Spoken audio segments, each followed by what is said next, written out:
Hi everybody, and thank you for watching. I notice my videos are getting a lot of plays, but somehow nobody's subscribing. I only have 62 subscribers, so please subscribe. That's the only way that I'll be able to grow my channel. Please like and share, and I appreciate it. I really appreciate it. Thank you very much.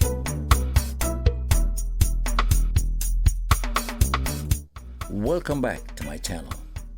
Today we're going to talk about the birth, the struggles, and the rise of Rastafari in Jamaica. Okay, picture this. In the early 1930s in Jamaica, Kingston to be specific, a group of black Jamaicans listened on crackling radios to news from halfway across the world. There is an Ethiopian king to be coronated. There in Ethiopia, a new emperor, Haile Selassie. One preacher whispered to another, this could be the day of deliverance. We're going to take a moment as we listen to our friend as he explains the origins of Rastafari in Jamaica.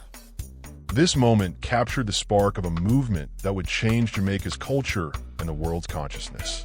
It all began with a prophecy. In the 1920s, Jamaican-born leader Marcus Garvey urged black people to look to Africa, where a black king. Sermons about African heritage and freedom resonated deeply under colonial rule. Then, in 1930, news broke.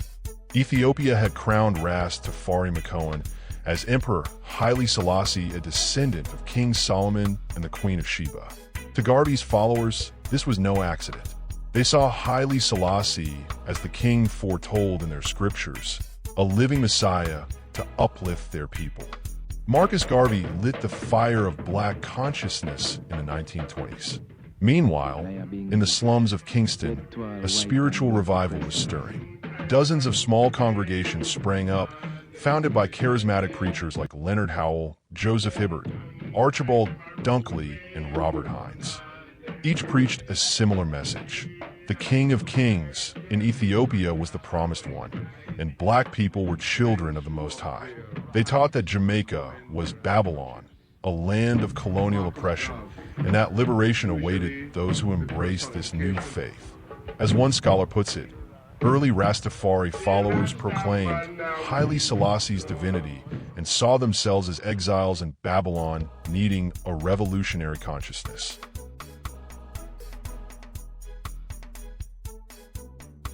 These leaders offered hope amid hardship. During the 1930s, Jamaica suffered economic depression and social unrest. The devastated poor needed a vision beyond the British status quo. Rastafarian preachers promised such a vision. Leonard Howell, often called the first Rasta, organized community meetings and even published a newspaper. He taught that black people would one day return to Africa, that Ethiopia was Zion, and that Selassie's leadership was divine. This was an act of resistance. Proclaiming a black emperor as God directly challenged the colonial government's order.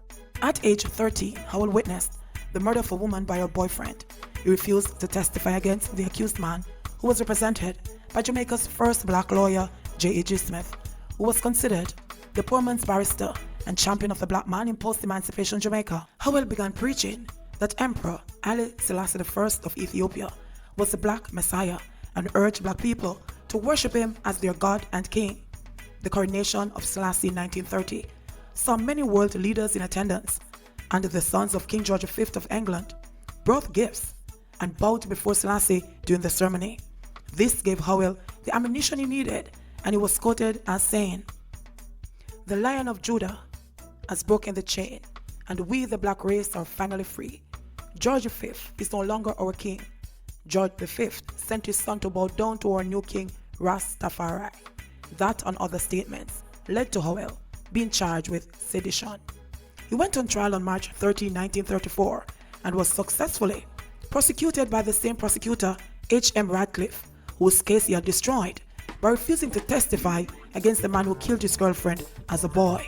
He was sentenced to 2 years in prison, but the great public interest of his trial made him into a cult hero.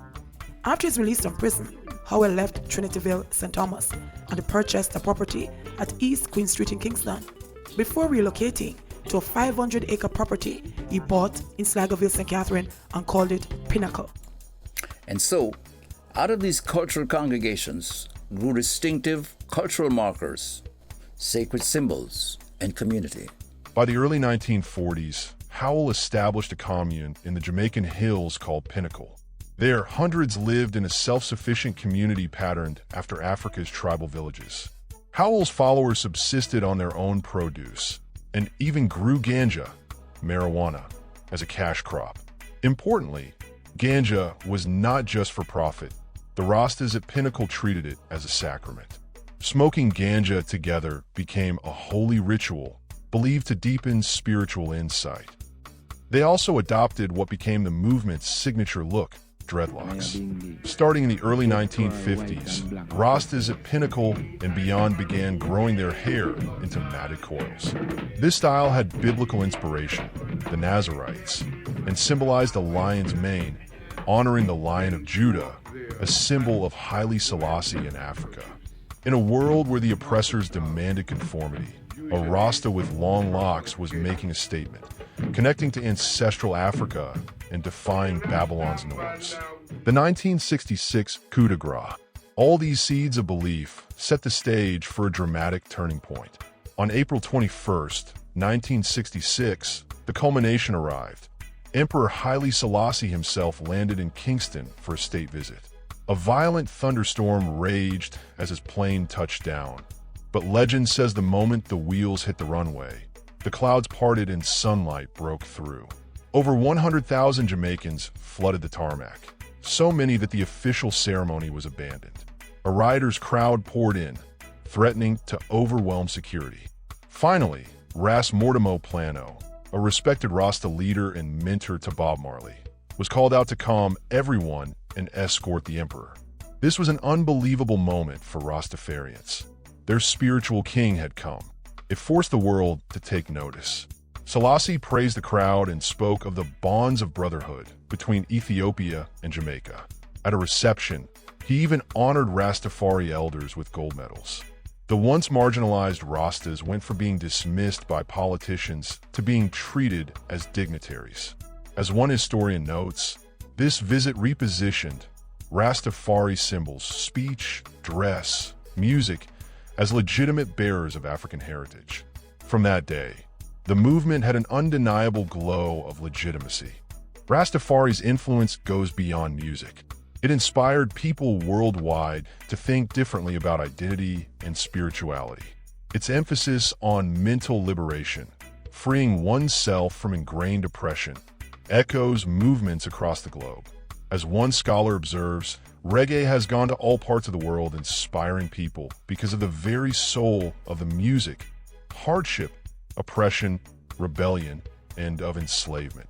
The spirit of Rastafarian Africa lives on in drum beats, in dreadlocked hair on city streets far from Jamaica, and in communities seeking a deeper, more conscious way of life. Rastafarian culture continued to grow. Its spiritual messages infused reggae music, which became the voice of the movement. Today, the Rastafarian movement stands as a testament to the power of faith and identity. What began as a small group of Jamaican preachers grew into a global movement, celebrating Black pride and spiritual rebirth. When Marcus Garvey spoke of a crowned king in Africa, few could have imagined where that seed would lead. But by embracing Haile Selassie as a living symbol of hope, Rastafarians transformed their own destiny.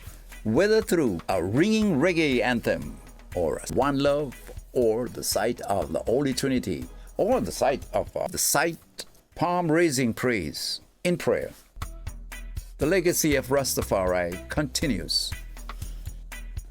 After all is said and done, the Rastafarian culture, born in Ethiopia, adapted by Jamaica, has made a global impact.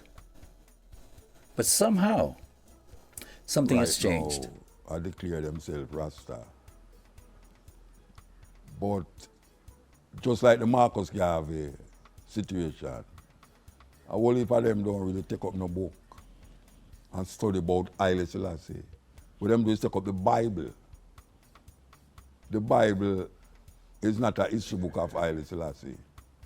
And that's on our next topic for our next video. So, thank you for watching. I'll see you next time. One love. Oh, please don't forget to subscribe. Thank you very much.